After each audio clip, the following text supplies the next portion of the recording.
The broadcast is now starting. All attendees are in listen-only mode. Good afternoon, everyone. My name is John Skees, and I am the Director of Media for TAPS. We're going to get started in just a few minutes, but I've got a couple of housekeeping items to address first. First and foremost, this webinar is being recorded. You're going to receive a link in an email to this recording as soon as it's ready. That'll be later this afternoon. Second, if you have questions, please use the questions feature in the GoToWebinar interface. You're going to see a little drop-down menu and that sidebar that says questions. Type them in there. We're going to try to answer those as we go through the presentation, but if we don't get to yours right away, don't worry. There's a brief Q&A period after the presentation where we will catch up on questions. But if we don't get to your question today, or if it's just too specific to answer appropriately in this venue, please send us an email after the webinar to info@taps.biz or call us at the office. We are joined today by Brian Bunselmeyer, the TAPS Executive Director, Robert Huckabee, TAPS Associate Director and Director of Compliance, Steve Prudhomme, TAPS Associate Director, and Will Dixon from our broadcast department is helping us out in the office today. I'm going to hand it over to Brian in just a second, but before I do that, we've got two poll questions for you folks. Just to give us an idea of who's with us today, please let us know what your classification is. You should see a quick poll on your screen right now, if you could just vote very quickly. Okay, I'm going to close this poll, and I've got one more question for you before I hand it to Brian, and that is, what is your role on your campus? Are you an athletic director, a cross-country coach, other staff, or are you not a staff member at a TAPS school? All right, I'm going to close this poll and hand it over to Brian. Thank you, John. I want to thank everybody for joining us here today as we go over the pre-meet information. A lot of it's going to be posted on our website. We'll continue to update the website as we go forward, but we wanted to give a chance for folks to ask questions. It is a new location. A lot of things will be the same, the timers, the handling, and most of the folks you will have seen before, but the course is different. It is going to provide some distinct challenges. And we'll move forward in this pandemic year. So Robert, why don't you give us a little overview of what we can expect to talk about today? All right, thank you, Brian. Welcome to everyone. We look forward to seeing you a week from Monday down in Hewitt. Look forward to getting back to doing what we do. Brian and Steve were in Round Rock on Monday, Tuesday with team tennis. That was our first event we've had since last spring. Went very well. We know everybody's been playing volleyball and football, fall soccer, and all of your activities going on. This Monday we have fall band, marching band, field band, and drumline coming up in Waco. So we are getting back into the mode of hosting championships, and we are excited about that. What to expect? Things will be a little different this year. Unfortunately, we couldn't go back to Cottonwoods, a place we love and know you guys do as well, but their restrictions in their particular city don't allow us to go back there. We're very fortunate to be able to go to this Midway ISD cross-country facility in Hewitt. We conducted an extensive search over the course of the last few months trying to find a facility that could and would host us, and we are happy to be there. So we're at a different location.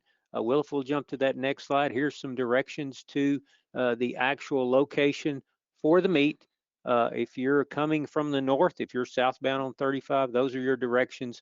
You'll go just south of Waco, a few miles, not far at all, and you'll exit there on Moonlight Drive. It's also called Hewitt Drive, I believe, on some of the maps. You'll turn right if you're coming from the north. You'll go just a little while.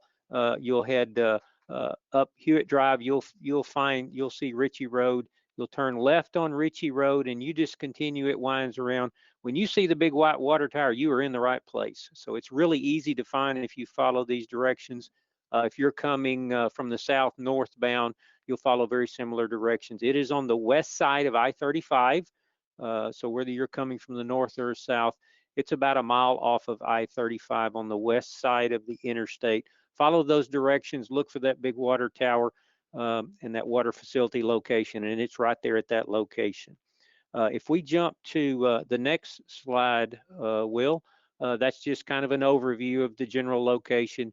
You can Google it, you can look it up, and you can find that. Moving on to our site maps. Steve's going to go over just kind of what to expect and what the layout of the facility looks like. Steve? Yeah, expect a big open field.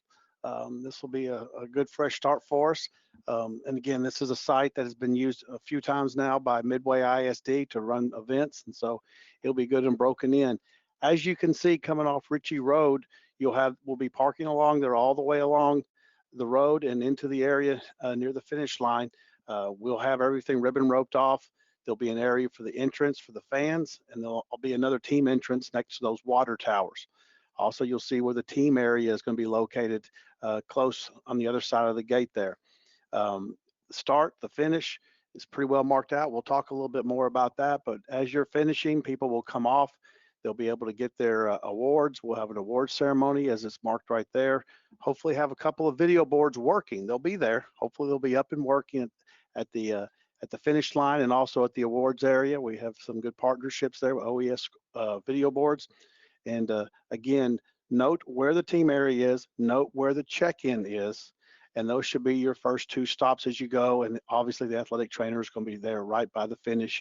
And again, we'll have our same crew there, Tom and the group being there to take care of us. So again, great site, very fortunate. And Robert, talk a little bit more about the course.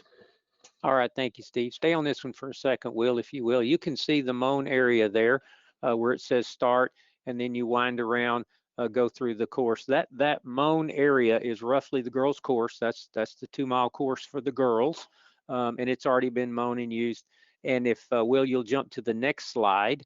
This is the same facility, same layout, and you can see the white line is the girls' course, the 2-mile course, and then you'll see the black inner loop there. If you get to the 1-mile mark right there at the bottom, you see right there, the boys will jump off at that part, and they'll run that black loop within there, and then they will finish at the same place that the girls do. So that's a rough idea of what it looks like in terms of the course layout. Brian? Already had that question. Is it a flat course? Sure, it's a flat course, just like everywhere in Texas is flat. I just know it is not a flat course. There's going to be some gradient up. If you stand between the start and the finish line, you'll be looking downhill. It's not a long downhill. It's not a great gradient drop, but it is enough to get your attention when you go back to the north. So no, it is not a flat course. The footing is better than the dam, but it's not a golf course. So if you've been around a while, maybe it'll give you a perspective of what to expect on the footing side.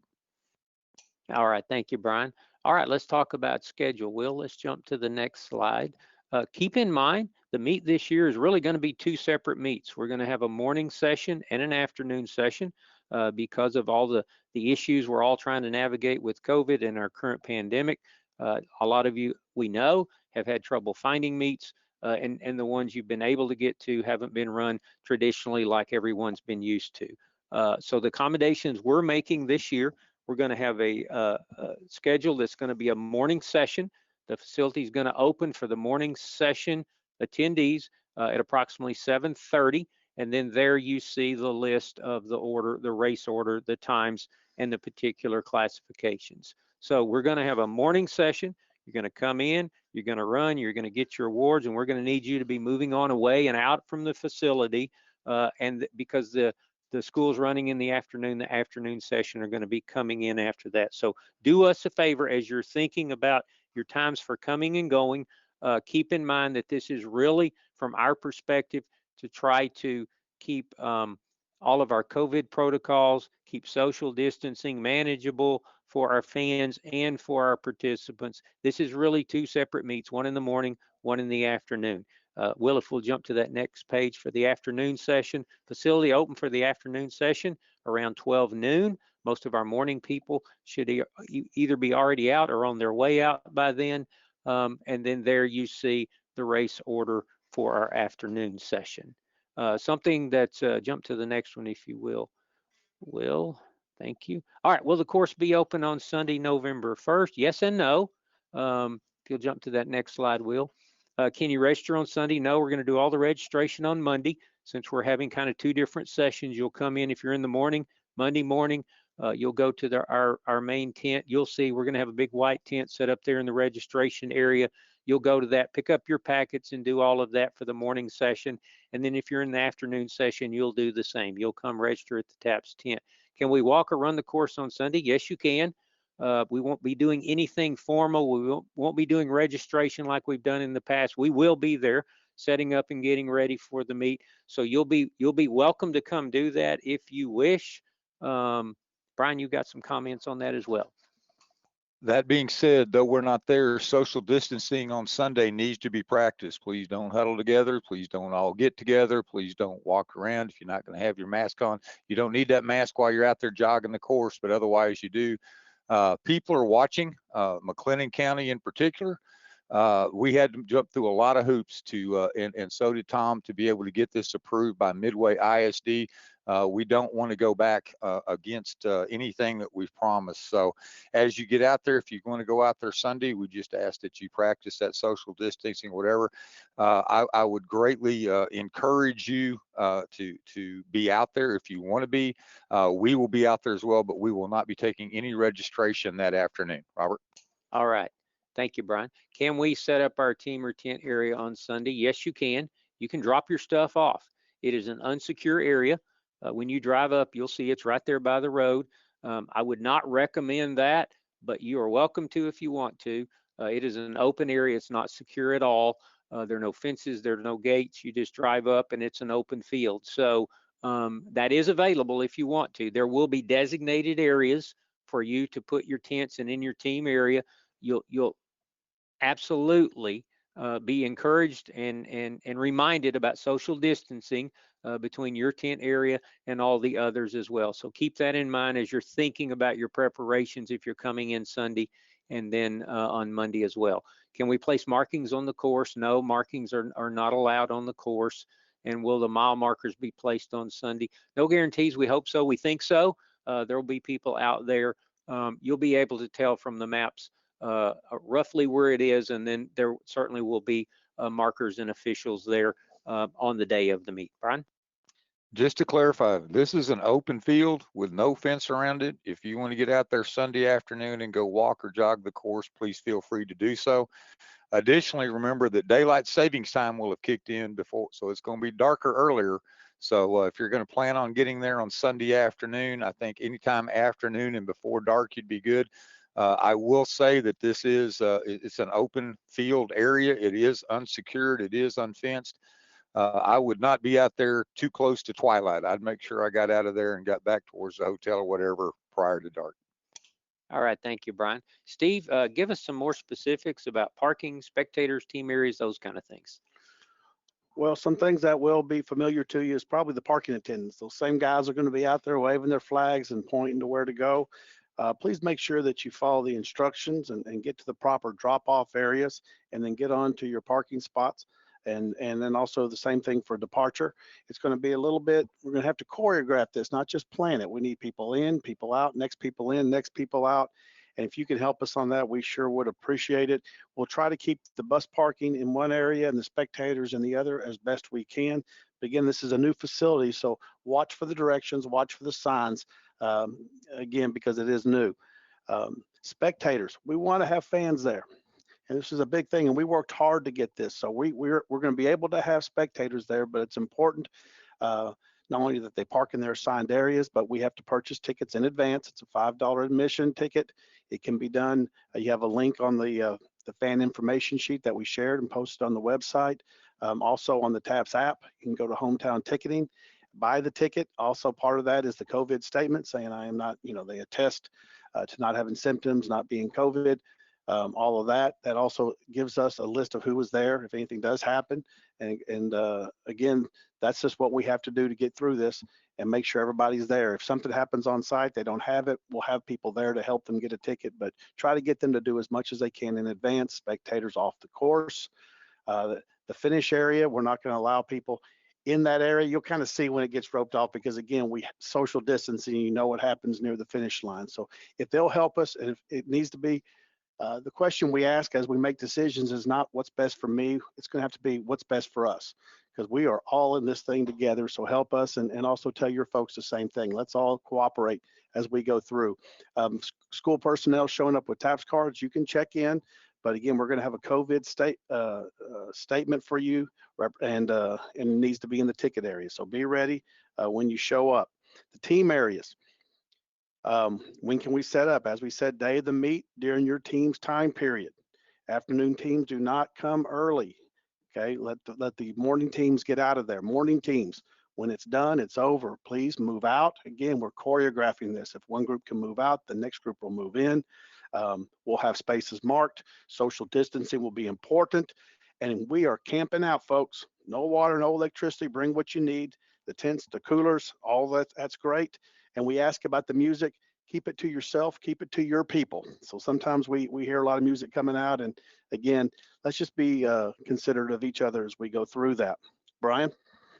Had a couple questions pop up, so I want to get them real quick before we go any farther.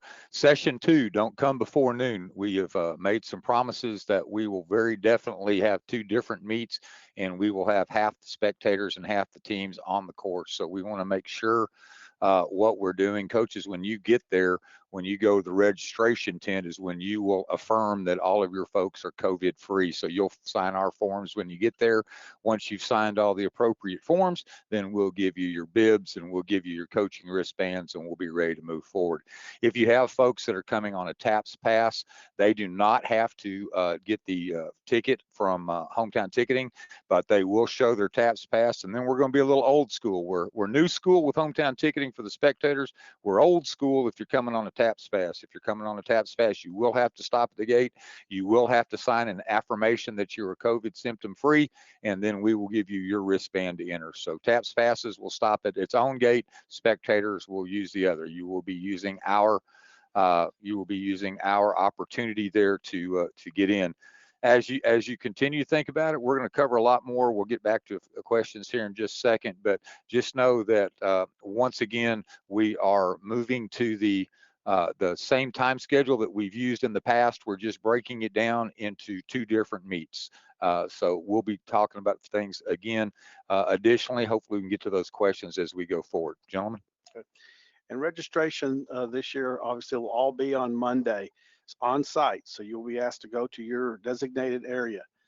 The more organized you are and the more patient you are, the better this will go. Again, we got a little bit spoiled registering people on Sunday. So when you get there on Monday, please get to the area that you need to be. Make sure you have all your paperwork, the coaches, acknowledgement of rules, the COVID compliance, have your entry fees ready. If you have a question in advance, please ask us so you can have your check ready there as you get there. The rosters and the bibs and all of that will be given. Any replacements and changes, we'll talk more about that, will be happening. But again, we need to bring your paperwork, bring your patients, and let's get everybody registered that day. And again, the coaches have to be compliant coaches, but we'll talk about that in a moment. Okay, Robert, talk a little bit about COVID. All right, thanks, Steve. COVID requirements for our teams. Let's talk about teams first and then spectators. The schedule, as we mentioned, is 2 separate meets. So we have our morning and afternoon. Keep that in mind. That helps us keep our COVID protocols in place. Team areas, those are designated. You'll see those when you drive up. You'll be directed to those by the personnel there assisting you in the parking area. And please socially distance your tent, your group. Stay in your group, stay in your pod, and stay socially distanced from others who are there. This is a big, wide open area. There's plenty of space, plenty of room for people to move out. In answer to the question earlier, is it flat? No, it's not flat. It has some terrain. It has some character to it. As a matter of fact, if you're a spectator, you can stand in a couple of places and almost see the entire race course. So it's a great venue for spectators to watch, and there's plenty of room from a COVID perspective for people to spread out and socially distance. So please keep that in mind and remind all of your people as well. Pre-race, we're expecting masks to be worn. Anytime you can't socially distance, obviously you're not required to wear them during the race. You can if you want to, if that's something that your school requires. Certainly we will honor that, but it is not required. We do expect masks to be worn when you otherwise cannot socially distance on the property. Awards will have an amended format. We'll still do awards, but we'll do them a little differently. We'll expect masks when you can't socially distance. For our top 10, we'll bring those up one at a time, not as a group like we've done in the past, because obviously they'll be from different schools. And then the teams will bring them up separately, and we will have a very good award ceremony, but it'll just look and feel a little bit different in order to honor keeping the groups and then keeping everything flowing for the next group coming through. when we look at our COVID requirement for spectators, masks are required when you cannot socially distance. What we're going to ask of spectators, same thing we ask at all of our other games that we've had this year, whether you're in a gym or in a stadium. We expect that spectators will wear a mask when they're coming and going, when they're checking in and they're around other people. If once you get in the facility, you can appropriately socially distance, then you are not required to wear your mask. We certainly recommend it, but that's an option. We're in 3 big open hay meadows there, so there is room to move around. But if you want to, that's certainly fine. And then school personnel, if you're getting on a TAPS pass, as Brian mentioned, you'll check in and sign in and complete your attestation there. Next, we've got coaches. Steve, talk about coach compliance quickly. Let me answer one question, and I guess some people took me a little bit literally about camping out. We'll have porta johns there, so you will have that available. So yeah, there won't be any water and there won't be any running water, but you will have porta johns there available. Coaches, runners are not allowed to run unattached. The member school must designate a coach. The coach must represent the school. They must be shown and have completed acknowledgement of rules in rank 1. Again, we need full compliance. So if you walk up there with 5 adults walking in through the team gate, those need to all be compliant coaches, and they'll get those wristbands, and also there have to be attesting to the COVID and making sure that that is all done. So be sure the coaches are in line. Make sure you have your coaches in rank 1 properly, and that should go very smoothly. Moving on to student entries, Brian.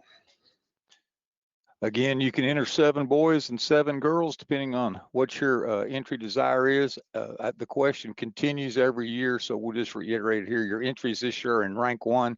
Please do not put them in athletic.net or any other option to think that they are in. You must go to rank 1 to get your entries in. It's not a hard step. You log into rank 1. You create your roster for cross country, which should already be in, and then you will follow the process that's here. It's also listed online and will come out in an email a little later on. You will view your roster for boys or girls. You will then hit the create entry form. You're just going to pick the 7 or whatever that are going to run, and then away you'll go. So we will be ready to rock and roll. It's an easy step, and we'll catch up.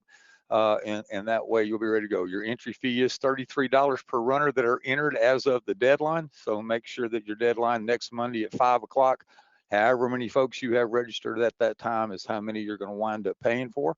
So again, I'm going to say it again, make sure you go through rank 1 and no other option.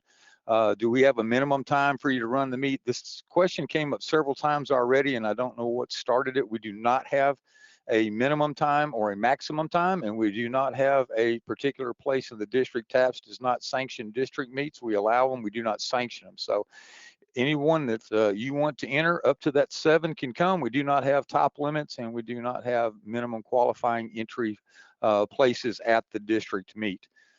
So we'll go through there after next Monday. So beginning next Tuesday, if you have changes, then you will not do those in rank 1. So if you want to put your entries in today between now and Monday, you still have the ability to change it. We will close registration next Monday at 5 o'clock. And at that point, you will just do what we've done in the past, which is come back and make your changes with the form at the time of registration. So you can make substitutions, but you cannot add runners. So if you have 7 and you need to replace, then you can do 1 or 2, you can do that. You cannot enter 5 and then at the day of the meet say, well, I found 7, they wanted to come run. So we will do substitution numbers as well, just to kind of give you an idea. None of this is new. If you're new, I apologize. We're going through it a little quickly. We'll definitely try to answer your questions. Encourage you to call us here at 254-947-9268. Drop us an email at info@tapps.biz. But again, in rank 1 up until the 26th, you can change your entries. You can put them in now. If you're still trying to decide on 1 or 2, you can change that by next Monday at 5 o'clock. After next Monday at 5 o'clock, then you'll just change them on the day of the meet. So team members not running, we encourage you to bring those that are participating in the meet. We do know that some of you have larger teams and you had a JV. Can you bring them? Yes, we're encouraging you to not bring many more than what are on your actual team that are running. Would we allow them there? Yes. We're not going to turn, if you thought enough to bring them, we're not going to tell them no. Those folks that are not running should wear face masks at all time and be a part of that COVID protocol. Will extra team members be allowed in the course area? They can go wherever spectators are allowed. So again, you can bring your extra team members if you desire. This may not be the year during the pandemic and having this great group of people out there, the numbers that we will have that you want to bring them, but we definitely won't turn them away. And again, entry fees to runners registered in rank 1 on October 26th at 5 o'clock, $33. You can bring your entry fee to the meet, or if you can mail it in, or if need be, Rhonda can bill you once we get past the meet. So any of that will work for us as we go forward. Steve? Shoot workers.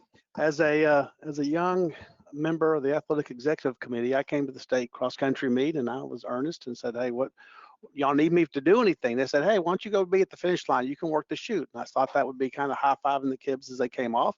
And it was, but it was a little bit more dramatic than that as you get kids coming in to there. They're exhausted, they water. Sometimes they need to, maybe fertilize the grass around there as they come through the finish line. But again, it is a very important job that we have good people there to shoot workers to help these kids get them through. And so if your school has entered 5 or more runners, you need to have one shoot worker there. They're required to be there for your race in which you're entered. The workers must be able to assist the runners once they have finished if needed, so they need to be able. And again, the COVID requirement is face mask required at all times in that area. And these people are greatly, greatly appreciated, but it is going to be, it's a very exciting job, I'll tell you that. So make sure you get somebody good to work the chute for you. Moving on to uniforms. Robert. All right, thank you, Steve. TAPS follows NFHS rules for cross country and track and field. If y'all have been coaches for many years, you're familiar with those. We have our TAPS rules as well in section 154 and 155 of the bylaws. I would encourage you to look at both of those. Make sure all your runners are compliant. Remember, cross country uniform consists of a minimum of a jersey and shorts, and yes, shoes are required. We have that question just about every year.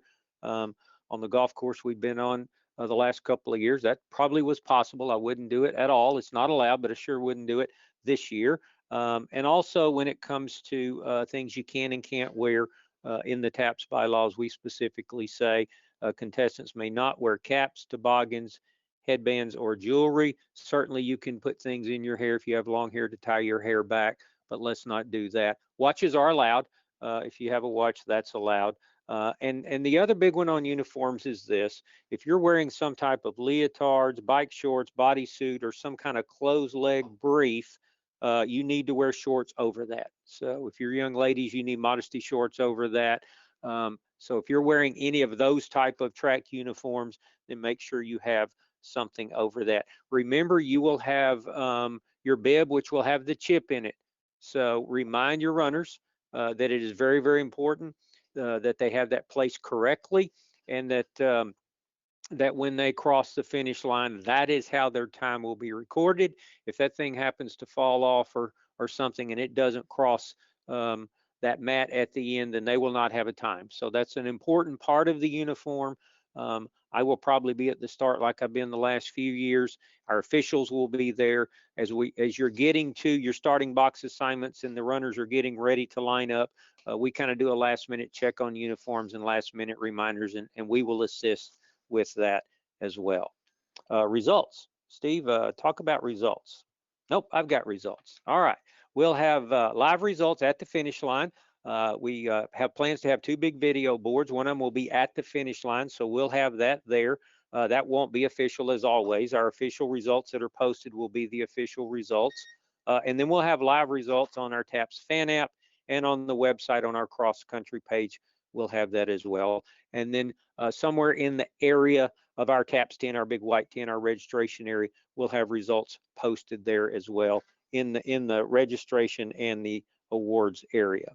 Now, Steve, talk about memorabilia. All right, Robert, I think he passed the baton too soon. We were out of the exchange, so I think we were disqualified, but we move on. Team IP, they'll be there on site. They will not be there on Sunday, but they will be set up on Monday. They're also working on getting the online stores up a little bit earlier. We'll have that link available to you, and they'll also let us know when that page is up. So we'll try to push that out so maybe you can look at some things in advance. But obviously, this is a big day for event merchandise. And again, they'll be set up as you see them on the map. and go by and see Team IP. But again, don't expect to see them there on Sunday, but they will be there on race day. Moving on, photography. TAPS will have photographers there, and we will be making these photographs available 48 hours after the event on the TAPS website. You'll see an area where John Skis, who's overseeing all of this, will make sure that we have those available for the awards area. Also at the finish area, we'll have pictures. And so again, we do this as a service to our members and also for the people that can't be there. So we want to make sure we cover this event as well as we can. The awards. Reminder about awards. All-state, if you're in the top 10, you're considered an all-state. The awards will be given to these individuals at the meet. Another important award is academic all-state, and that takes a little bit of something after the meet. Make sure that you turn these in. It's a finish in the top 15 for a junior or senior who has a cumulative GPA of 90 or higher. You may submit through rank 1 and hopefully have this all done by Thursday, November 5th. Please remember All-State, mark that down because we get a lot of folks coming a lot later. And again, we want to get the kids in there in a timely fashion, and we want to get that posted on the website. And then obviously the teams will receive awards 1st through 4th place. And again, we'll have all that at the award ceremony, All-State and the team. Moving on to question and answer. Robert?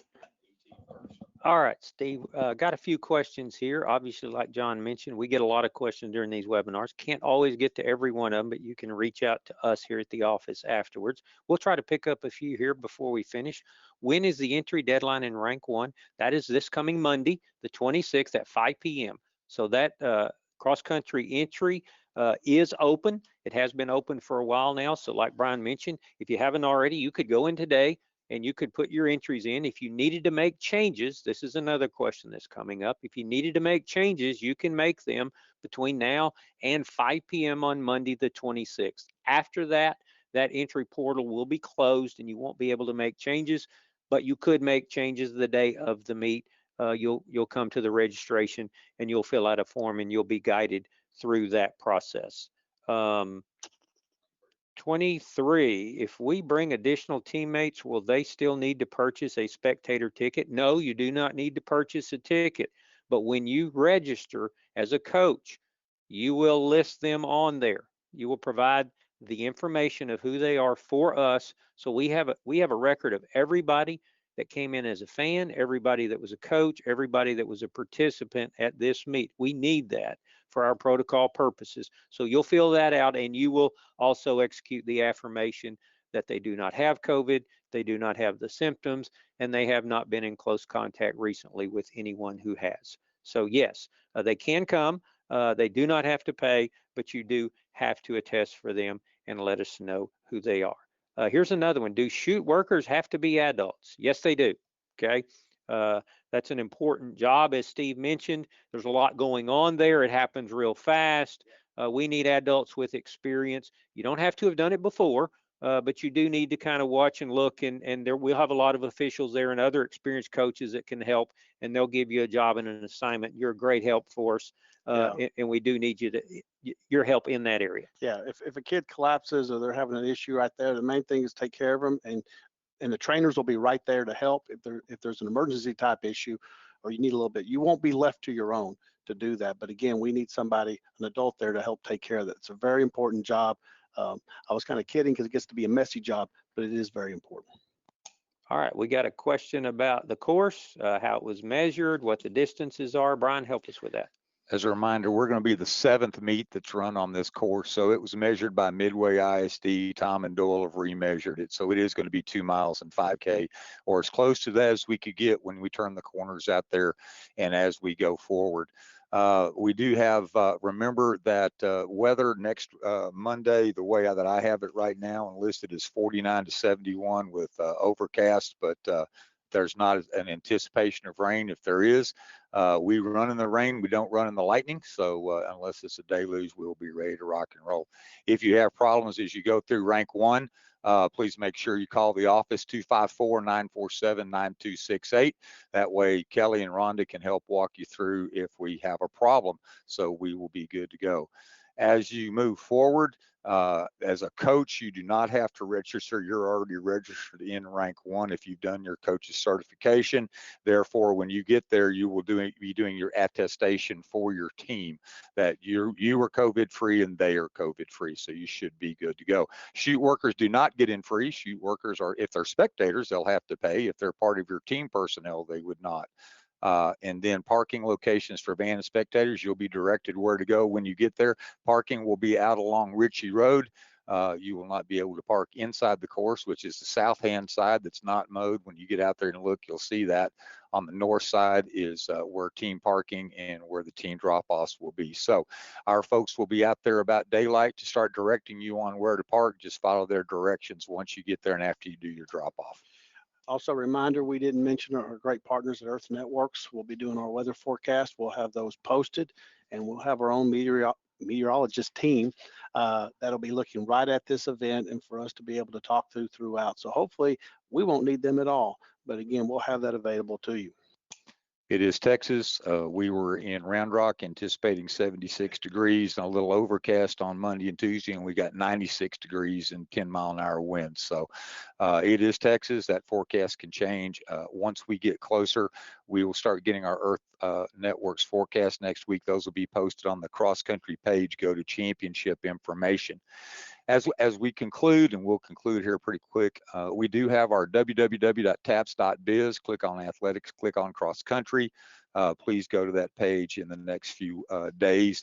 The blog on the right is where we will continue to update the emails that we are sending out. We will send out another email that we'll ask that you forward on to your spectators or families and friends that are planning on coming, just so that they have all the information that we've been able to give you here. I feel like that'll be a help if you can just hit forward and send the email. We're here at info@taps.biz, info@tapps.biz. Our phone, 254-947-9268, 254-947-9268. I think as we get ready to conclude here, I'll leave you with this thought. COVID's been here since March the 18th. We lost the spring sports, we lost track, we lost our summers. Many of you have lost the fall meets that you would normally go to. Some of you have been fortunate and been able to find replacements for those, but the large outdoor gatherings, the meets that I used to enjoy back in the 70s, 80s, and even in the 90s, since I've been here for so long, those meets have not been occurring with regularity. The UIL had their own protocols, and as have we. So as we are coming through this pandemic, trust us in that we looked many places across the state of Texas, from Houston to Dallas to the San Antonio area, to try to keep it more centralized. We had many opportunities tell us no.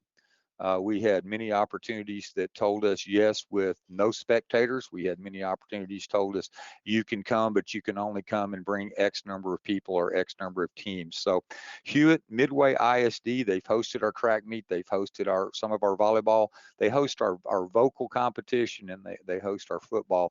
They were just really outgoing towards us. They included us once they determined where their meet was going to be. They called us and welcomed us to come. The city of Hewitt has been a little reluctant, but they are allowing it, and we thank them. The county of McLennan has done such a good job to be able to go and move forward.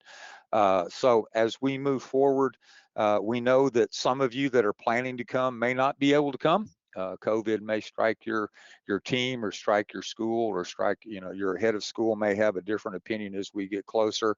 So I think the best opportunity that we can do is to tell you that if you have a problem, if you can't come, email us at info@taps.biz.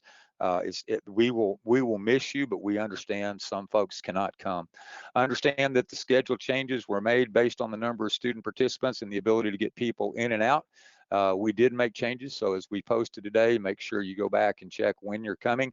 And again, I would remind you just how thankful we are as a staff and how thankful we are as an organization to be able to run this year. This is one of those events that had the potential of being canceled. because of COVID and because of the large number of runners, participants, coaches, and spectators, it was not an easy one to find a location for. So we are extremely happy to be able to offer this. We're going to welcome your spectators. We're going to welcome your teams. We're going to welcome you as coaches. We look to have this as close to a normal championship as possible. It's just not in the opportunity. So once folks come in, you can go out on the course. I will tell you, they have mowed the course pretty particularly. The rest of it is got some higher grass on it. You can be between the start and the finish line. If you're between the start and finish line, you can see the whole race. They may not be able to hear you cheering them on, but you can sure see the whole race. So we look forward to everybody that can be there to be there. If you can't, we look forward to having the photographs and the memories and the opportunities there for you as we go forward. Robert, Steve, did we miss anything as we get ready to sign off today? I think we're good. We got most of it. Like Brian said, if you have other questions, reach out to us. And with that, John, we'll pass it back to you. Thank you, Robert. Thank you, everybody in the office today. Okay, folks, that's it for us.